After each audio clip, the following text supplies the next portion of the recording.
ગારિયાધારમાં doctor Baba Saheb આંબેડકરની 134મી જન્મજયંતિની ઉજવણી કરવામાં આવી હતી। ગારિયાધારમાં ભાજપ પરિવાર દ્વારા બંધારણના ઘડવૈયા મહિલાઓના મુક્તિદાતા ડોક્ટર બાબા સાહેબની જન્મજયંતિની ઉજવણી કરવામાં આવી હતી। પૂર્વ ધારાસભ્ય કેશુભાઈ નાગરાણીના કાર્યાલયથી જય ભીમના નારા સાથે ભવ્ય બાઇક રેલી યોજી બાબા સાહેબના પ્રતિમાએ પહોંચીને ડોક્ટર બાબા સાહેબને ફૂલહાર કરી જન્મજયંતિની ઉજવણી કરી છે। આમ ભાજપ પરિવાર દ્વારા બાઇક રેલી યોજી ડોક્ટર બાબા સાહેબ 134મી જન્મજયંતિની ઉજવણી કરવામાં આવી હતી। જે સિંહ ગુજરાતી સાથે અશોક ચૌહાણ ગારિયાધાર। આજે સમગ્ર ભારત દેશમાં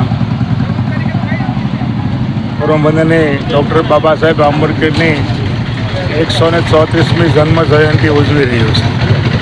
અને આ દેશનું બંધારણ જેમને ઘડ્યું છે, આ દેશના મહિષા જેને કહેવાય, દલિતોએ કચડાયેલા વર્ગોનો હક આપવા માટે ડૉક્ટર બાબા સાહેબે આ દેશને નવું બંધારણ આપ્યું છે।